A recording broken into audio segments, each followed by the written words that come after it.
Miranda, What? it's time for episode 2. And so today we are going to kind of backtrack a little bit. Obviously, we kind of just got like jumped straight into bending last time.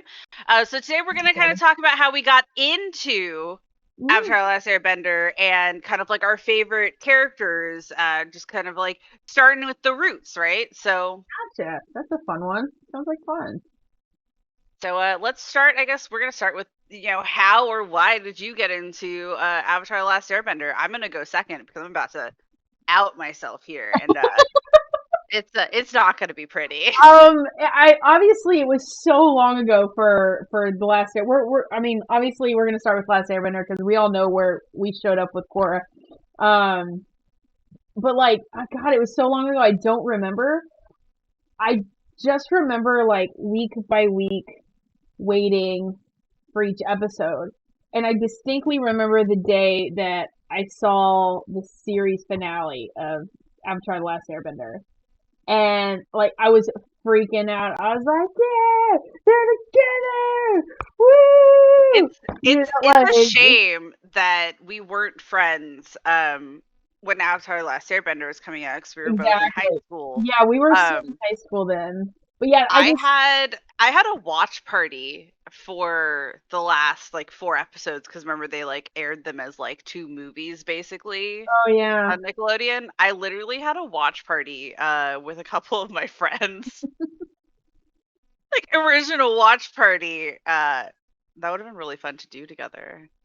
It would have been fun to do together. But yeah, like I said, I do remember, obviously it being a new show. And we're like, hey, this is kind of relatable, as a young high school student, and just waiting week by week. And then I very vividly remember, watching, the series finale and that long like the series that they'd done it out in. Um, but that's So honestly like kind of just like everybody else. Like I kind of started watching the show. And I'm like, this is kind of cool, and this is okay, so what you they're in. started at the beginning though, right? Like I believe season so. 1, you were like hit the ground running. I'm into this show. Yeah. So when I hit the ground running watching it, but I never became obsessed with it until like the end of the show. And then of course it died off for a few years, and then it does this magical roller coaster where it like goes away and it comes back and it goes away, it comes back, like it doesn't stay gone for very long. So I wasn't in the realm of being like obsessed with shows at that time, but it was like, this is really awesome, so that's how I got my start, honestly, just like everybody else. Well, I did not get my start just like everybody else. You did not? Okay, look, I'm about to like out myself as because this is actually what I do for a lot of TV shows that I am super into. Back in high school, I was a very gatekeepy weeb. Ugh, like it Of was, the dweeb. yeah, little weeb that was like, I don't watch anything that doesn't come straight out of Japan. Yeah, so I was we like I know now I'm like I'm not like that anymore, but I was only watching anime at the time, right? So when Avatar: Last Airbender came out, like I had heard about it, like I had friends that watched it and they were like it's so good and I was like it's like it's an American cartoon. Like I don't deal with that stuff, right? I was like, No." Because like so my whole thought process was I wanted to show like I liked animes and the animes that I liked them because they had a storyline. And most cartoons don't. Like they don't have like an underlying storyline to keep you like interested. It's just kind of like an episode to episode thing. So I did not get into it until well, this is where I out myself. Until I'm pretty sure I probably saw it on like Tumblr. Um the Day of the Black Sun episode where Aang and Katara kiss.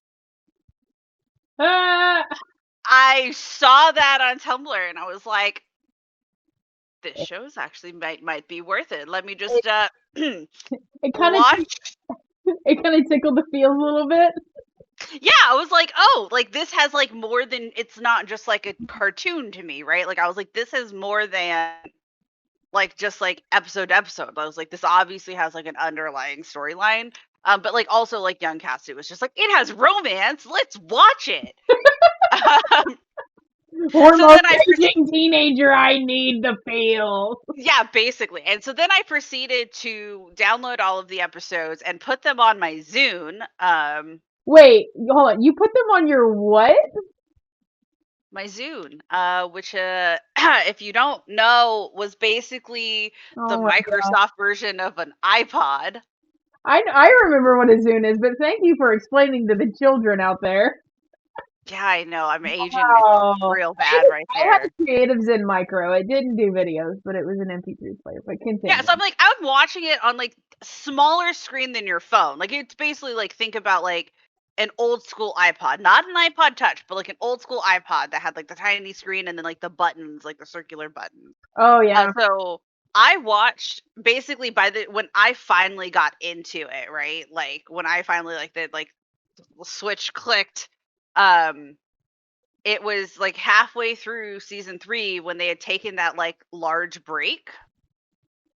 Mhm. And I basically mainlined everything because like they took that like weird break before they like had the last 4 episodes like aired. I think it was like the last 6 or something. But basically it was during that break that I was like, must ingest every single Avatar The Last Airbender episode and like feel all the feels. So, And so then so let me ask, is this where your binge watching addiction started? Because you've watched some shows that I've told you to watch recently, and you have like watched it and just ran with it. Is this could this um be where that started, or was that before? it's probably definitely one of the first ones I've ever like fully binged because like so like I really liked like Inuyasha and like Rurouni Kenshin, but like binging wasn't really like available with those, right? So like 'cause I was watching them Yeah, on Toonami, I didn't really have the ability to just like inhale all of the episodes at the same time. yeah. Um and then I got into watching like anime that was subtitled because it was not available in the US yet because I'm such a cool hipster and I watched like Fullmetal Alchemist before it like came to the US. I watched it in like Japanese. But like those I was still keeping up with them as they came out. So like I don't think I really started like honestly binging anything until like after Last Airbender and I was like I need every single piece of this. Um Right. and yeah, I think I mean I've always been like weirdly obsessive over things, but like I think that was the first thing. Like I would literally, so I always got to school early because I was like a freaking freak of nature and was terrified I'd be late for school. So I'd be at school like an hour early, and I would be like sitting at my locker with my Zune, just like watching Avatar: Last Airbender, Wow. and then I would like watch it when I could in between like classes or like during lunch. It was an obsession, Oh no. Oh no, no. and it hasn't gotten any better. I mean, Like obviously, look behind you. well, yeah.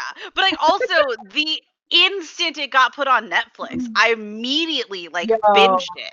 no, Like I mean, it, immediately. so I think Avatar: The Last Airbender stayed on. It holds the record, I believe, for the longest running show on the number one top 10 on Netflix.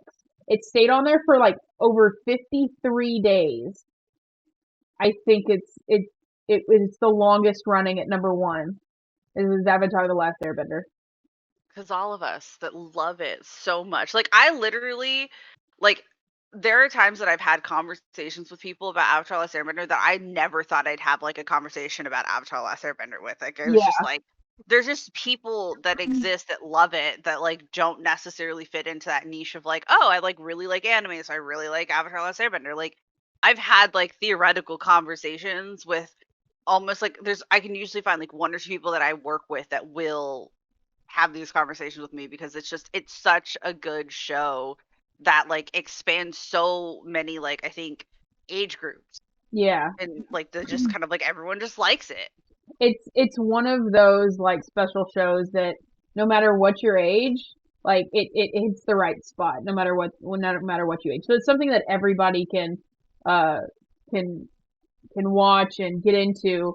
You know, even if like now after all these years of it being out, even a kid now can start watching and go, "Oh my God, this is amazing!" So it's kind of like one of those. It's very timeless. I don't think it'll ever end, and they hit the head on the nail with this one. So Oh, definitely. And I think like one of the things that I really like about it is like it is timeless, and it also like there are so many good things to learn from it, but also it's like almost every time I watch it, I come away with something different. Like I binge it so many times and I'm always just like, I never thought about it that way.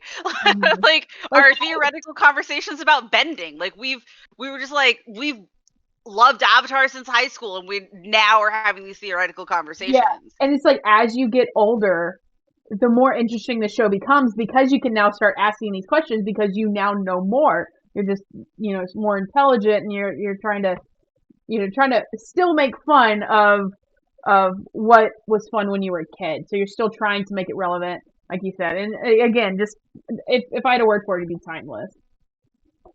I Yeah, feel like it definitely. just felt like that was a TLC commercial. We're Timeless, just talking about a show. It's timeless. timeless. They're like Gosh. a diamond. It's like a diamond. Anyway, Oh geez. So here we go. Okay. all right. So Okay. those are our starts. So now that we've got through that, what else we got? Okay, so I want to know because obviously, I mean, you and I have memories together, and I Hmm. talked previously about like having like watch parties and stuff. I'm trying to keep it PG, man. It's so hard. I wanted to say the other S word. I think we'll keep it PG for now. We'll keep it PG. You can just bleep me out. Like I'm trying, okay? Like I'm trying, but you'll Or just definitely have to like bleach me out, bleep me no, out. no, Oh you did that to God. your hair a couple days ago. We're done with that, okay? Okay, so I want to know like what like favorite memory or memories have you gotten from like Avatar: Last Airbender or Legend of Korra, right? So like things that would never have happened if you had not gotten into the fandom. Um, I mean, obviously this yes, obviously this. like our like reaction videos with Legend of Korra is like an obviously like a good memory because we wouldn't continue doing this if we Yeah. didn't have fun with that. Um, That aside. I will say, it's kind of a cliche kind of thing. But one of my now are now are you asking my favorite memory from the show or just in general? We can go with both. We can do both. This is the Okay. best part about this is Okay, because I wanted to make sure I wasn't jumping the gun on something. But no, I would probably have to say it's my favorite time from the show, um, and also translates into real life because I don't know how many times I have yelled secret tunnel and had a million people just shout it back, and we have such a grand old time. So it's funny, like it's a catchy song. So many memories have for me have just kind of culminated around secret tunnel. As cliche and as funny as it is, it's got to be secret tunnel for me. that's definitely I think that is good. I think that kind of like ties into like one of my favorite things about Avatar: Last Airbender, like memory wise as a whole, as I'd mentioned before. It's like you can find people almost anywhere you go to like talk about Avatar: Last Airbender with. Like I remember at my last job, I was like sitting there at like this like employee thing, right? And like I was like talking to one of my like friends that was an employee there, like about Avatar: Last Airbender, and one of the other employees just like came over and was like, "You guys talking about Avatar: Last Airbender?" And like just jumped in, was like, we all were just like talking and like Yeah, chatting, and it was just like it was just kind of like it's like one of those things that people would just like hear or like see. Like at work I have an Avatar: Last Airbender fanny pack, and like I'll people will comment on it all the time, and I'm just like, I mean, granted I work at a very nerdy place, but it's one of those things that's like I feel like there's just so many people, and it's such a good like way to make connections in my mind. Like if you like Avatar: Last Airbender, we gonna be besties. yeah. I think I remember back during our convention circuit days. Um, God, it was so long ago that people would run around the convention going butt scratcher, like they yell that. I think in the future when cons start making a return, is that we should start running around the con just screaming secret tunnel and just see what happens. Oh my gosh, that would be so That fun. should be the new butt scratch, whatever heck the kids said. But it would just run around the I convention don't yelling know. Kids secret may tunnel. have something else nowadays because the Oh, kids. usually they're in control of the con. We should have like a 23 and up convention Yeah, or yeah. Like 21 that's and how up, we'll like 21 know. and up Like convention. like that. No, but I mean that's how we'll know, right? We'll shout secret tunnel, and if you respond secret tunnel like singing the song, we know that you're 21 and up. There you go. There Like we that's go. just kind of like gonna be our like, we're all adults here. Let's. So if my dream ever comes true, so quick story time. I had a dream last night that Cassidy and I had kind of gotten like podcasty famous, and like we became, guests at PodCon, whenever that returns. And just it, if that dream ever culminates to real life, we should just do it there. 100%. 100%. Like, if we don't, that we failed. We have failed as podcasters if There we you go. don't. Like, if that doesn't, like, if we're somehow able to, like, get famous enough to be invited to, like, PodCon, like, oh, we have to. Right. Okay. Okay, secondary favorite memory, though, for me was probably meeting Sifu Kisu, though. I will Yeah, say. you're right. That was pretty cool. Yeah. I remember I was there. Like, I was there. You know what? I that brought up another one. Tell your Sifu Kisu story. I have another one. I mean, like, there's not much to like tell. It's just like I just remember meeting him, and he's like so nice, so down to earth. Like we have a picture with him that I will try to get to you to Okay, heh, and overlay over our we'll throw it beautiful up here. faces. Um, but like I remember we met him, and like he was so chill, and like he. I remember like we had like there was like panels that he was like part of, and like he was just very like open for like conversation, and like I think we'd like stopped him in the hallway to take a picture, and he was just like, "Yeah, let's do it." Like, Yeah, I think I remember. If correct me if I'm wrong. If I remember correctly, that panel we went in and we sat like in the rows of chairs, and I think and he he sat. made us sit on the Yeah, floor with him. exactly. He sat on the end of the stage and he goes, "I don't like this. You guys come here. Come sit on the floor. We're gonna campfire. We're gonna do this family style." And like it was so cool. And he'd hop on stage and he'd do a move and he'd like that's amazing. Um, but yeah, I would have to say along the lines of meeting Sifu Kisu is our very very very early digital outburst days at Mizumi Con.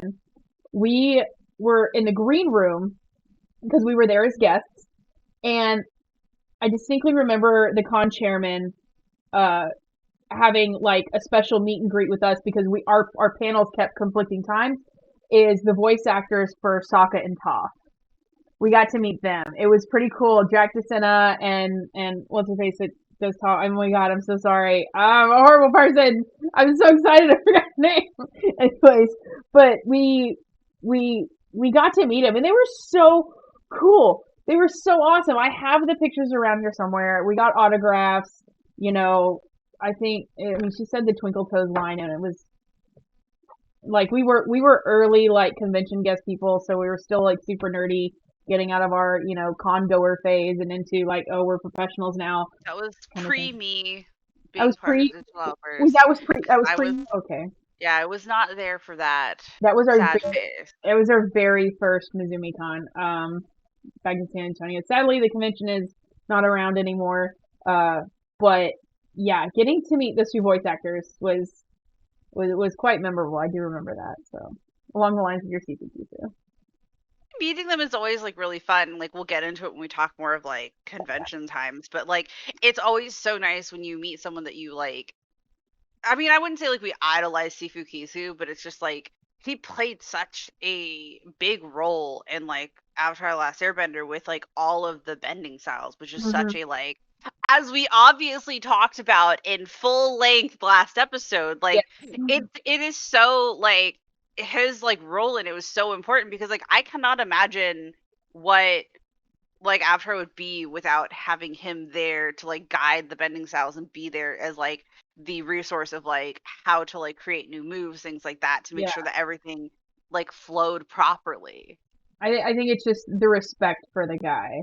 I think it's, we don't idolize him, but we respect him highly for being such an impact of the show. Well, and then like meeting them and like they always say like never meet your heroes because like they're not always the Hmm. best as we have learned. Yes. But then when they like go above and beyond and like exceed that, right? Like we were talking about like Steve Yeah. Casey, he was just like, I don't like how this is so informal. He was just like, we're all just gonna like powwow. Come Because on, I think we guys. were in like a really huge room and there really wasn't like a ton of us. And so he was just like, we're just gonna powwow on the floor. And I was like, heck yeah, I'll powwow on the floor Yeah, with you. it was great. We sat pretty close too. Yeah, he was really cool. So Yeah. okay, All right. okay, are you ready for this next part? Hit me.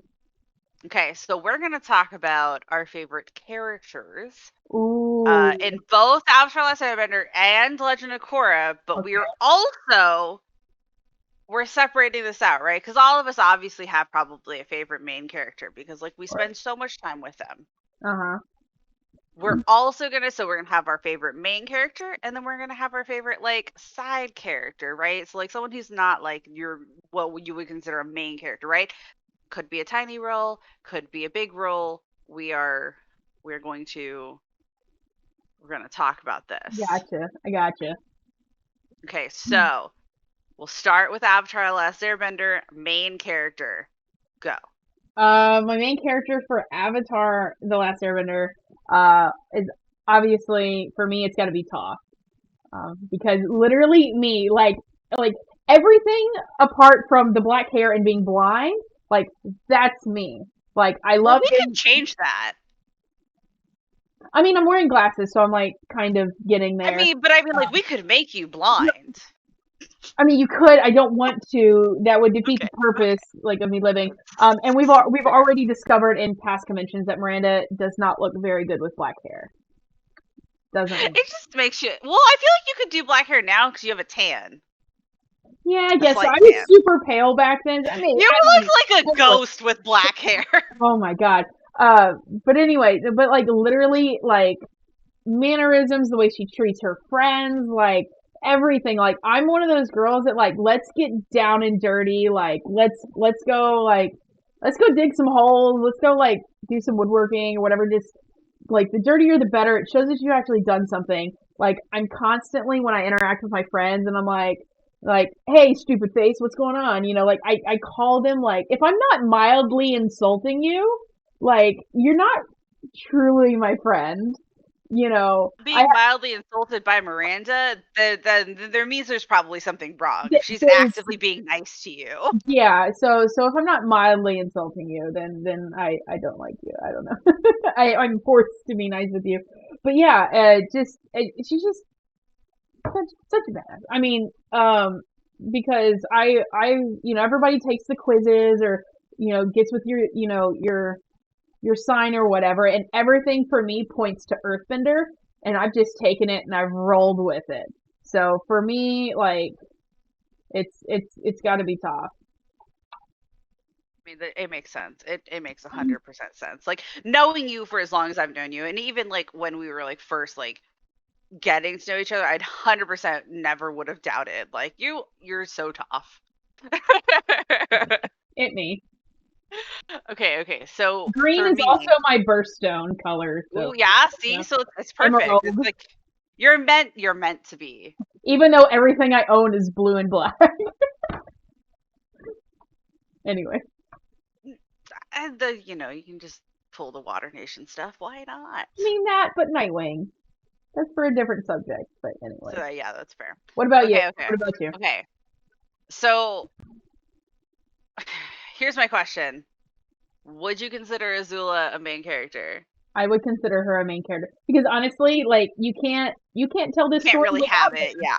Yeah, Okay, so like she is probably my all-time favorite like bad guy out of any show ever created.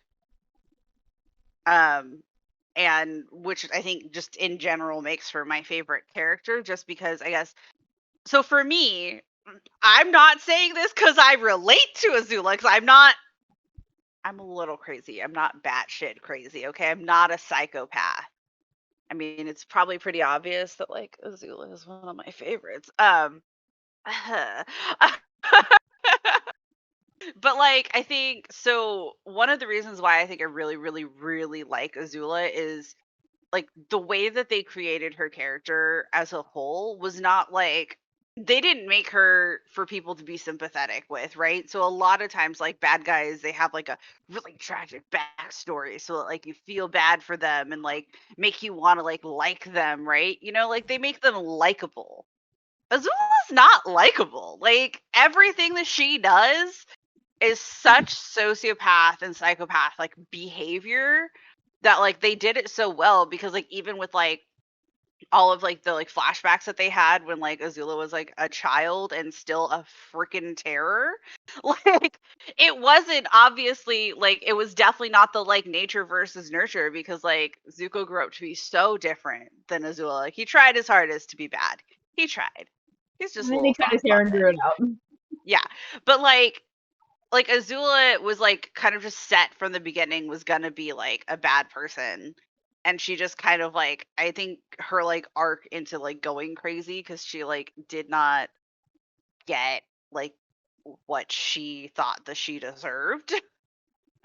I think she just kind of like she's just like perfectly bad for me.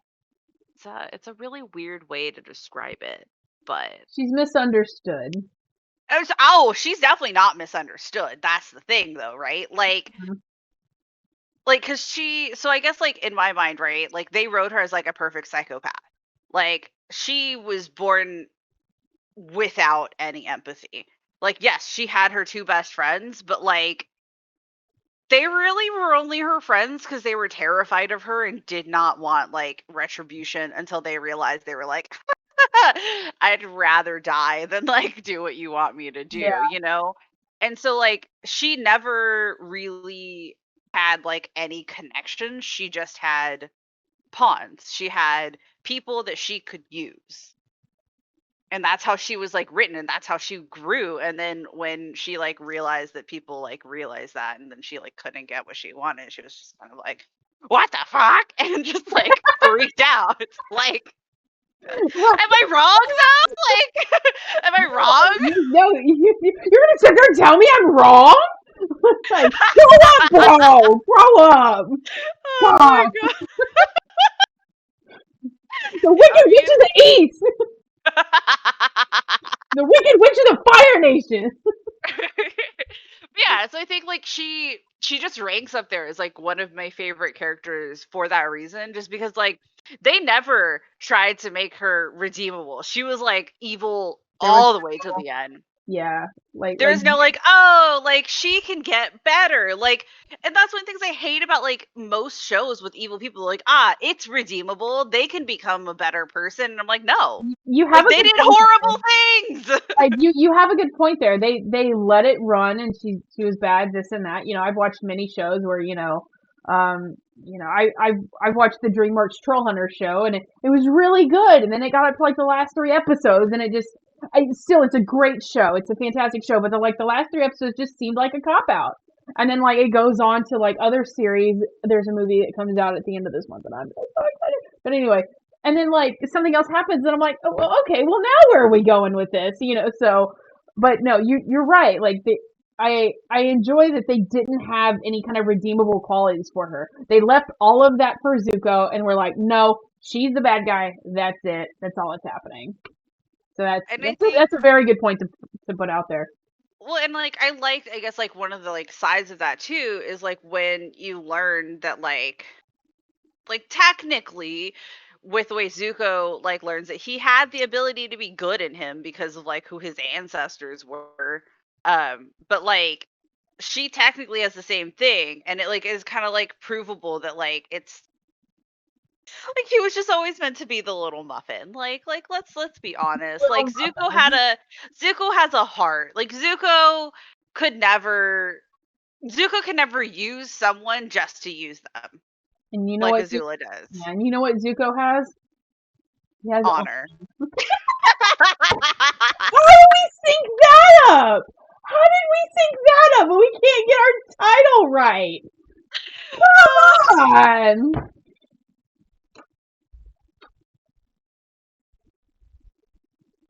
It's fine. I mean, that was just luck because, like, on my side, because of the lag, I said it first and then you said it. But as soon as you said it, I knew. I was like, I feel like that is the difference, and we were just on point. I'm so bitter. How did that happen? Anyways, Okay, but okay, okay. So now on to like side characters, anyone who's like not considered a main character. Avatar: Last Airbender, go. supporting characters. God, I had several. I had several. Uh, probably Avatar Kyoshi. This Or is it's either Avatar Kyoshi or King Boomy. Either one. I had two of them written down. I love Avatar Kyoshi because it's always just the petty. Earthbenders. Yeah, it's always Earthbender. But Avatar Kyoshi was just on such a high level of petty that as an adult, I just live by. I feel it. Especially like at my workplace, it's just nothing but petty. Like it's hysterical. Like some of my coworkers, we have these whole conversations about pettiness, and like it's hysterical that she was like, I'm going down with this. Screw this guy, everything like that. So I don't know. Not only was she just like a complete badass, but like just a level of petty that I aspire to be. I I don't think I I can quite ever yeah. get there. But also King Boomy because like he's lived so long and he's just so much fun. Like he never grew up, and that's also what I aspire to do. Is just Peter never forget. Pan. Oh God, oh Pita. So like just to never forget where you came from, and then just to never forget how to have fun. Because if you fall into this, like, I'm an adult, this is what I have to do. He became a king, and if he was like, well, if I have to follow to be a king and just blah blah blah blah blah and follow the king nonsense, then he would have lived a very boring life. But the fact that he's still in his old age, not only is ripped, which I obviously am flab and not ripped, but Ah, I mean, rip my, R.I.P. that Miranda is like, need to lose some weight. Um, so, but the fact that he God, just you've been on TikTok too much. oh God, it's sad. Anyways, I mean, just the fact that he just continues to have fun, no matter what age he is, it's fantastic. This is yeah, that's a good one. You had two. That's Sorry. rude. That's I they rude. were very quick ones though. You can do two. Look, I have one. Um, I could probably come up with a second one if you want me to. Yeah. But I feel like this has needs no explanation, and I will give you a clue. Hmm. My cabbages. Ah, I knew it! I knew you were going to say it! I knew you were Okay, going to say the cabbage cart guy. but like An here's okay. So icon, here's a like true a icon. wait. Here's like a reason why, right? Like, and I think Okay. you know this about me, right? So I love a running gag. Oh, yes. I love a running gag so much. And so I think that like the cabbage guy, the cabbage merchant was such a good running gag that like people cosplayed as him. Like it's just so crazy. Like it was literally probably just like a thrown in thing. And then they were like, you know what, this is kind of funny. Let's just continue it. And probably did not realize the following that the cabbage merchant was going to get. I remember that there was a meme that went around about this truck that was hauling a harvested batch of cabbages crashed on an interstate and threw cabbages everywhere. And the my cabbages memes ran wild with the community. Even outside of the community, people were understanding it. So not only was it a running joke, but it became relevant in real life when things happened. So like no, I that far beyond beats my mind. So I, you Like know, come up with another one, right? Like I could come up with another side character, like a non-main Alright. character that was like really good, but it's just like you can't beat an iconic Cabbage Man. Yeah. Like, tell me a better running joke within a show. Like, you can't. Like, the fact that over 4 seasons, or no, it's 3. Yeah, 3 seasons, Korra was 4, seasons, or books, I'm sorry, they're books in Avatar. Like, in every single one. Like, from start to finish. So I have, and that's a good point. I have never seen a show that has such a long running gag. So he's my favorite. Also, as I predicted, Blackberry, say hello to Oh, the hello, folks at home. Blackberry. He's like, Like, no, I don't want to be held. I just want to be pet. Now he'll just run away. well, As predicted, he's gonna like pop up because he's just like, pet me. that's okay. Okay, so now Legend of Korra, Okay. main character.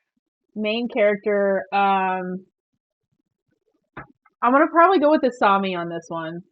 God dang it, So mine too.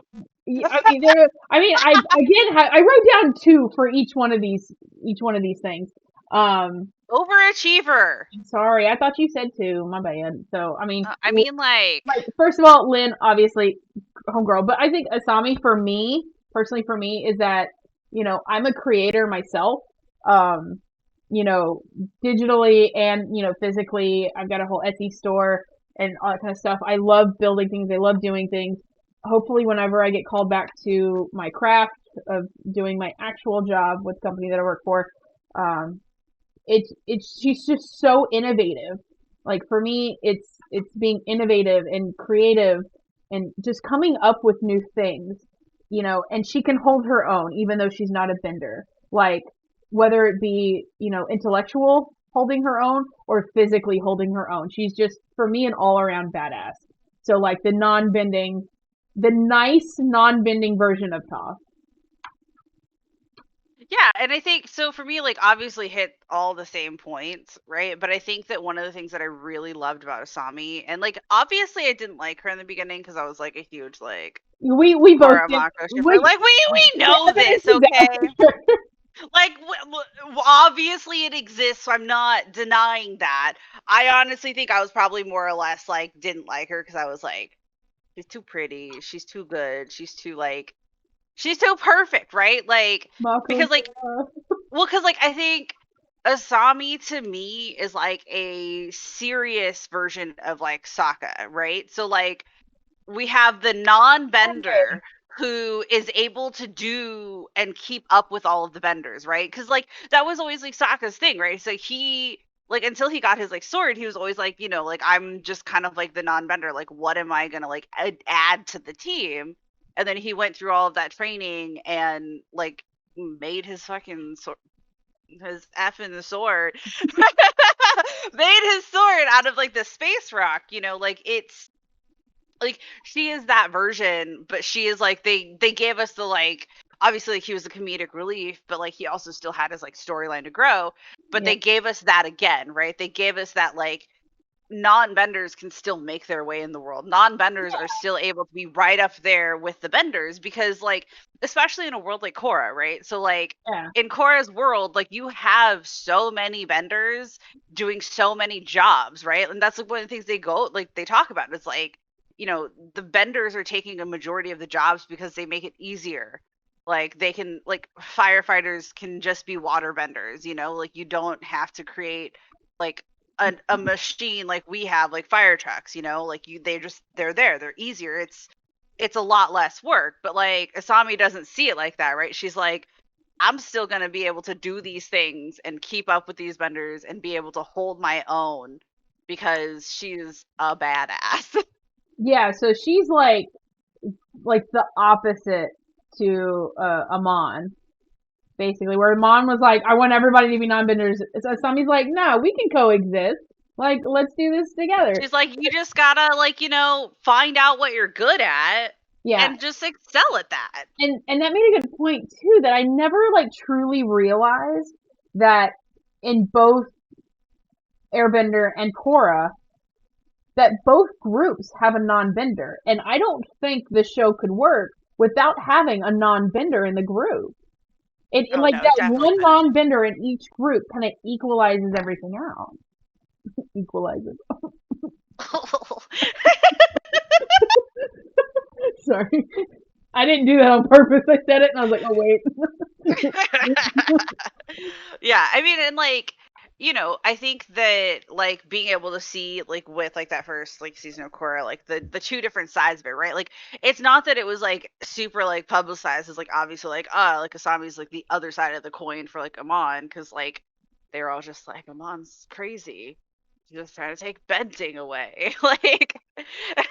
And like that's like, you can get into the whole like I understand where he came from, but like did he go about it the right way? No. Should have gone about it in a way like Asami did, right? Like, like she was able to like find a way to like still be useful in a world full of benders that make life easy, right? Like, and like I feel like you see this also like happens a lot in just any sort of like fairy tale or like magic based show, because it's always like your non-magic users have to like figure out like they're just kind of like, it's just so much easier to use magic. Like, so like I think that she was so well written that like you didn't realize that like that's kind of what she was doing, right? Like, I think that like again, like they write these characters so well. So I think that like that's one of the reasons why I like her so much, but I think that's also one of the reasons why it was so easy to hate her in the beginning.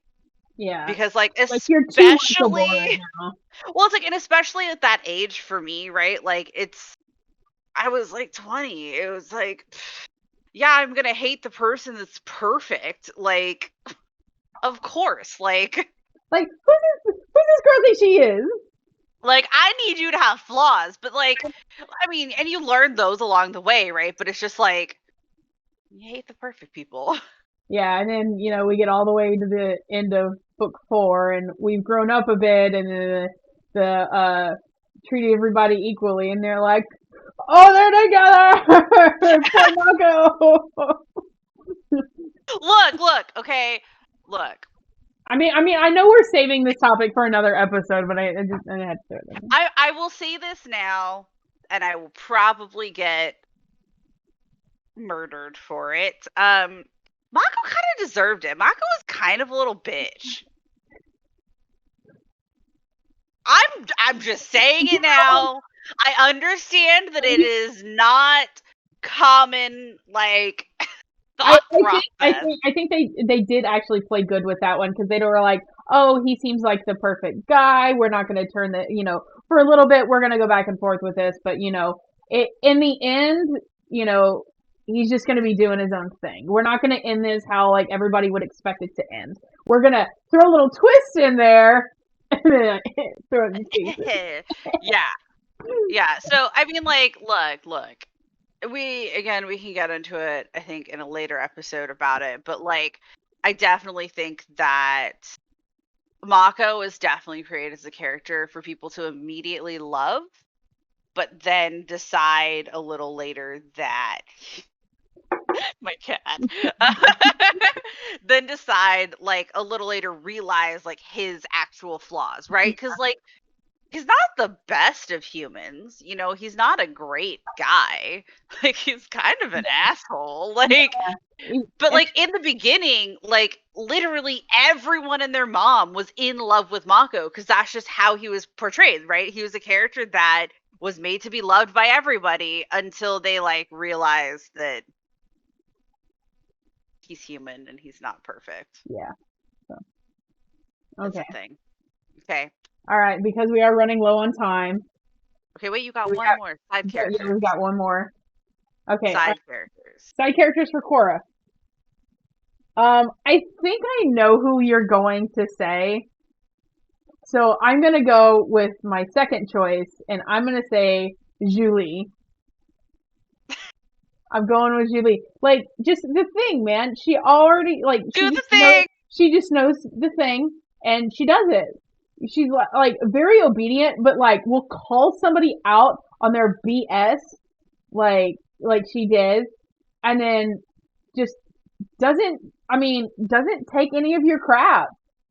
But she put up with Varix for a long time for a very good Yeah. reason. I mean, yeah. Yeah, but like the fact that she's just like one of those like little like side supporting characters where you're like, yeah, let's go do the thing, like kind of thing. Um, but it's just I don't know. There's something about Julie that she's just an icon in her own. Okay. Who did you think I was gonna say?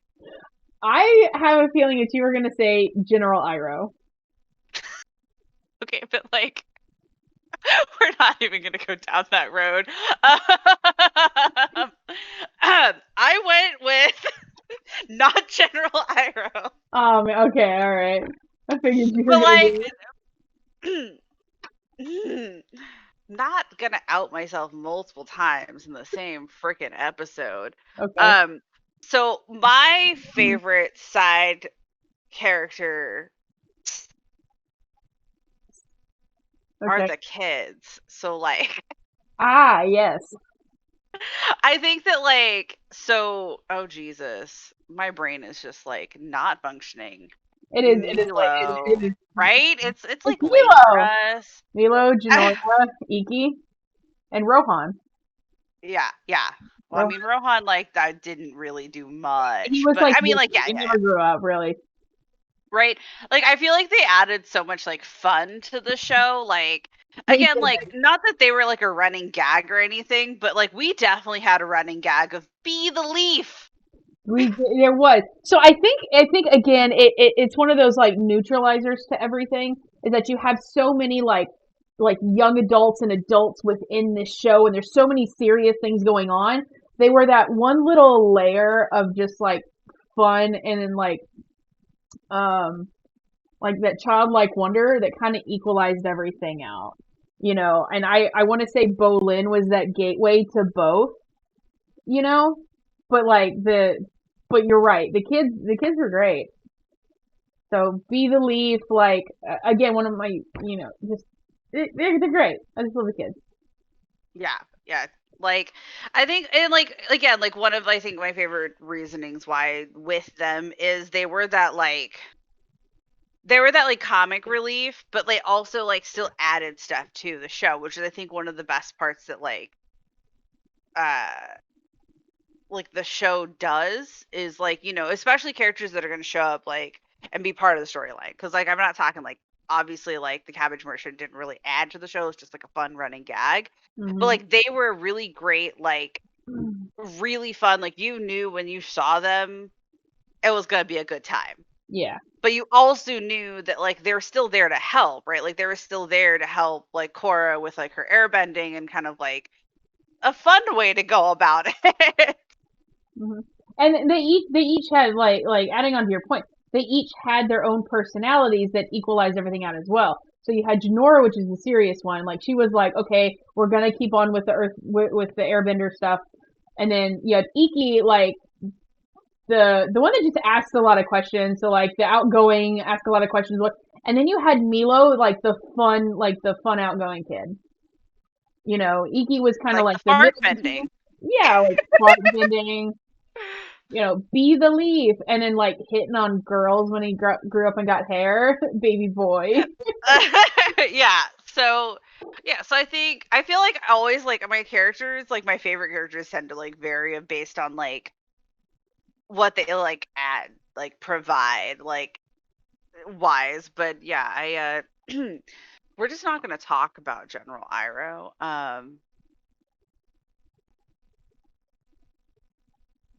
Okay, so is that it then? Like let's just he would be my favorite character if I didn't have to talk about anything other than him being pretty boy. Um Look, I like General Iroh, but he does not add as much to the show. And I feel like as a podcast, like, we gotta talk about more things than just like I was instantly attracted to him and I just like It's fine. It's cool. It's chill. Like, It's Dante Bosco. It's no big deal. it's fine. I was waiting for somebody on one of his ships to shout Rufio as they were coming into the harbor. Anyways, Yeah. So, we don't talk about Cassidy being a simp. okay. Okay. Yep. So that's it. Right? That's the end of the episode as we awkwardly say goodbye. Cause yeah, we're cool. It's cool. It's cool. So that's the it. That's the it. That's the end. I can't even talk right now. What is this? So I hope you guys enjoyed. Why are you staring at me I don't know. I like just wanted to make you laugh again.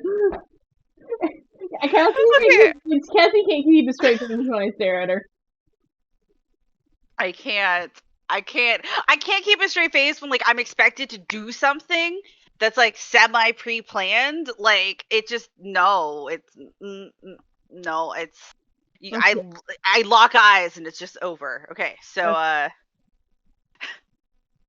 so that's all for this episode. Be sure to like, subscribe, um, follow. I guess is that I don't know all the things. Tell us your thoughts in the comments down below. Uh, let's Tell us who continue. your favorite characters are. Yes, tell us all that. We'll continue the conversation down there, and we'll just see you in the next one. I have to do the thing. Cassidy, do the thing. Okay, okay, okay. You can do it. I can do it. I can do it. I can do it. Okay, okay, okay. Are you ready? Go. Okay, so we're nerds, And and you you gotta got to deal deal with with it. it.